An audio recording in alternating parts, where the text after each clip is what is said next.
Bine ați revenit pe canalul nostru de YouTube Cărucioare de Copii. Suntem la depozitul de cărucioare în București pe bulevardul Iuliu Mani 181A și aș vrea să fac un review pe Movo One. A sosit momentul să vedeți toate detaliile tehnice de la Movo One. E cel mai nou produs lansat de Movo.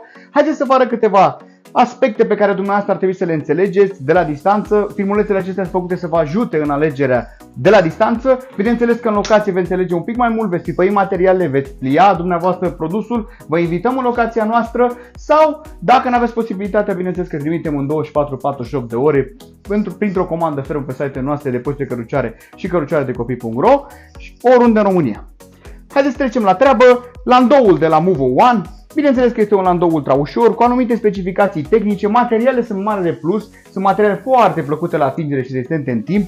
Bineînțeles că au tratament hidro, se toarnă o cafea pe el sau orice lichid și curge, nu intră în material. Aveți separat și husă de ploaie pentru situațiile în care sunt ploi torențiale sau orice aspecte de genul acesta. Suspensia e foarte ok la acest sistem, vine cu rot soft, coș util până la 10 kg, iar este o mare noutate în gama Movo. Este un cărucior util până la 22 de kg. Nu simte niciun obstacol de pe stradă, cam asta este plusul Movo One. 1 mai presus de toate, ăsta e moto acestui produs, îl avem în 4 culori în stoc, se ridică imediat din locație sau, cum vă spuneam, se trimite oriunde în România.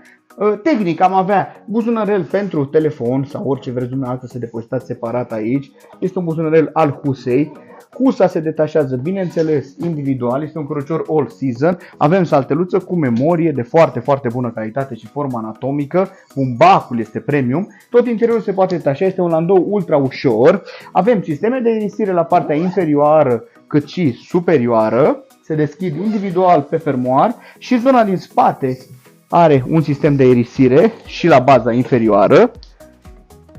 Deci multireglabil, cu multe sisteme de irisire, foarte confortabil, materiale premium, baldachin pentru zona de vară care se agață în zona din față pentru a oferi acea protecție UV. Materialul are protecție UV, dar nu folosiți o umbreluță, folosiți baldachinul căruciorului. Bineînțeles că și husa de insecte se poate combina separat. Vom detașa foarte rapid landoul și vom face o pliere de cadru. Sunt butoane cu memorie și se detașează cu 2 degete. Pe click, imediat. Am poziționat are piciorușe separat oriunde suntem noi și mai departe vom face plierea aceea foarte, foarte rapidă. Coșul de cumpărături este acoperit. Aveți un cadru foarte ușor, baretă care se prelungește pentru a pune pe umăr și îl depozitați foarte, foarte, foarte ușor.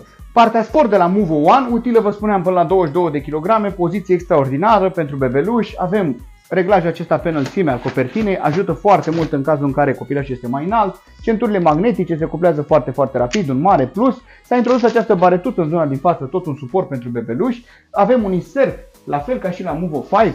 Toate modelele noi de la Movo vin cu aceste accesorii, husa de piciorușă, insertul cu memorie pentru partea sport, face trecerea mai ușoară din landou în sport, adică toate accesoriile originale incluse, gentuța de altfel foarte elegantă, noutate vine cu acest suport pentru suzetă, husă de ploaie, protecție anti-insecte, accesoriile Movo atât de căutate, atât de îndrăgite, bineînțeles că are suport de prindere pe mânerul căruciorului, dar are și o geanță foarte elegantă de purtat separat. Nu face rabat la calitate Movo în ceea ce privește accesoriile.